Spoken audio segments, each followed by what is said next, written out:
Salut, bienvenue dans un jeu de puissance. On va parler des Islanders de New York. Les Islanders de New York qui n'ont pas fait grand-chose lors de cette intersaison, on peut le dire comme ça. Lou Lamoriello, le directeur général, était, comme il a dit lui-même, assez content de son effectif et qu'il n'était pas prêt à aller chercher trop de joueurs à l'extérieur, mais qu'il voulait que ça change en interne. Et donc, il n'a pas fait beaucoup d'achats, il n'a pas fait beaucoup de transferts, il n'a pas fait beaucoup d'échanges, sauf en défense, où on a vu Alexander Romanov arriver de Montréal. Il s'avère que malgré le fait qu'il ne se soit pas qualifié la saison dernière, Lou Lamoriello, qui a quand même fait un énorme changement, il a viré son entraîneur, Barry Trotz, pour mettre un entraîneur débutant qui n'a jamais entraîné en NHL, Lane Lambert, qui était l'assistant de Barry Trotz pendant de nombreuses années.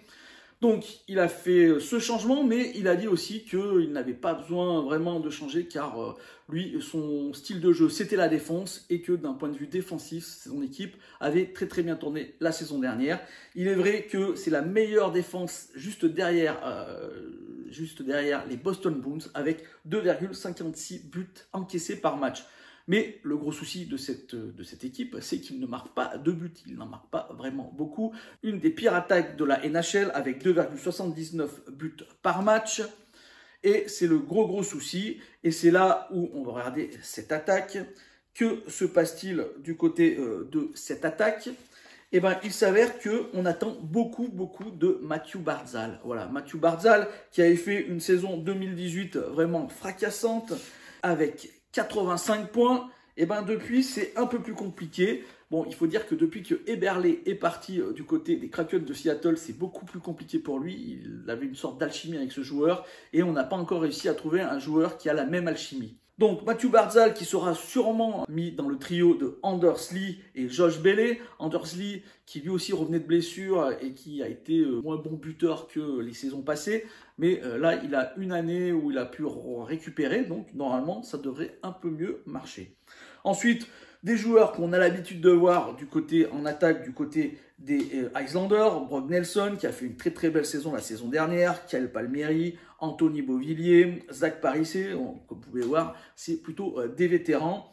On a quand même quelques jeunes avec Oliver Wahlstrom, et je ne parle même pas de la quatrième ligne qui est inchangée depuis des années, avec Matt Martin, Kaisi Sizikis et Kel Clutterbuck. En défense, ça a changé un peu.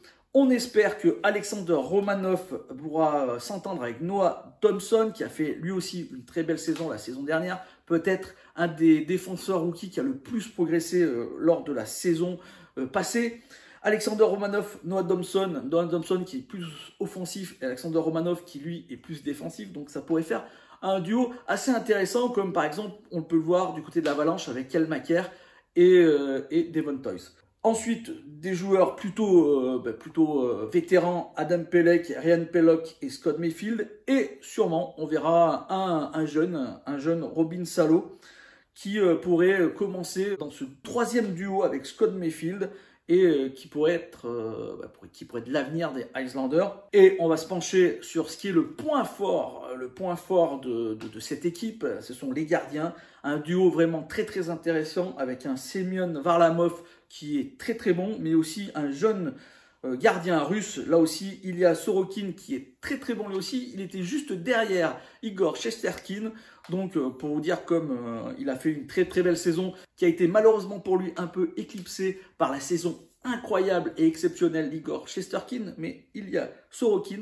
Faites attention, regardez bien ce gardien, il va faire vraiment des étincelles, il est très bon. Mes prédictions donc pour les Islanders de New York, alors je vous avoue, j'ose pas trop faire de prédictions pour cette équipe, à chaque fois que je dis quelque chose, elle fait strictement le contraire. Donc, à mon avis, c'est une équipe qui va encore une fois avoir du mal à se qualifier parce qu'ils ont effectivement une très bonne défense, mais l'attaque est vraiment en difficulté, ils n'arrivent pas à marquer de but.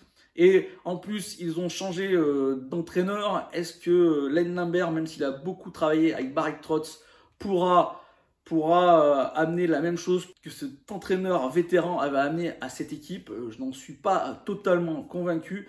Dans tous les cas, pour le directeur général, Ils ont des très bons défenseurs, des très bons gardiens. L'attaque, c'est pas trop important. C'est pour ça qu'il n'a pas fait de changement. Pour lui, il a tous les ingrédients pour se qualifier. Moi, j'en suis moins convaincu.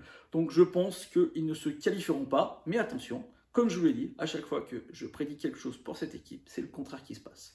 Voilà, j'espère que cette petite vidéo vous a plu. Si c'est le cas, n'hésitez pas à faire un petit like, un petit commentaire ou à la partager. Et moi, je vous dis à bientôt. On parlera d'une autre équipe, toujours à New York. Ça sera les Rangers. Allez, ciao!